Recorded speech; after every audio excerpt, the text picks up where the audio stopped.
February 2007, you have Leona Lewis' Bleeding Love playing on repeat. Just as you're about to poke your crush on Facebook, your best friend messages you. The new Naruto spinoff, Naruto Shippuden, just dropped. You start typing in the search bar of your favorite torrent. Your discovery leads you to find the new episode is only available as a Japanese sub. Months ago, watching anime was considered nerdy, but now it's considered so cool. We're going to dive into how anime became mainstream. Back in the day, life for anime fans was very hard. So long are the days where Toonami and Adult Swim were the only solution to your anime fix. The anime industry continues to attract new viewership year after year.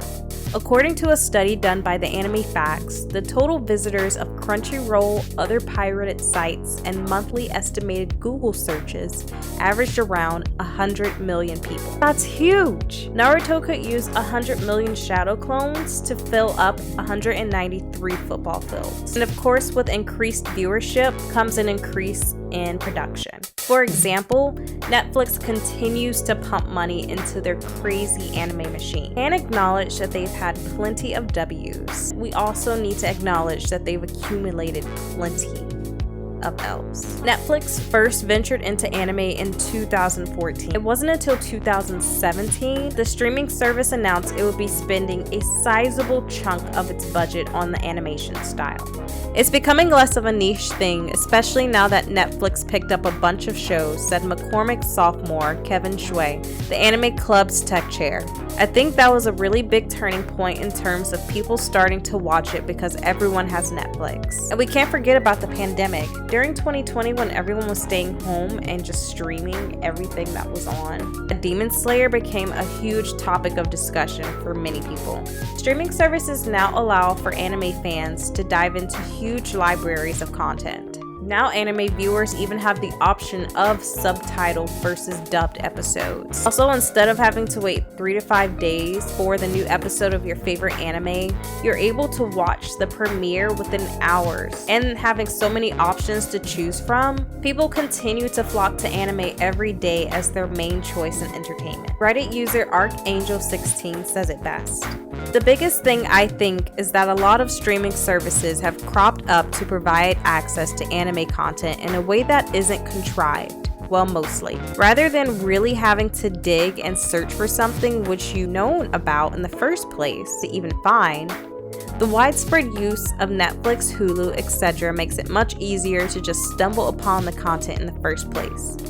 At least with millennials, we grew up with Toonami being a thing, which I think ended up being another huge gateway to people in my age bracket being anime fans later in life. But streaming services aren't the only influence. Favorite anime might be, it's really between, and I had to reevaluate my decisions, but I always say My Hero.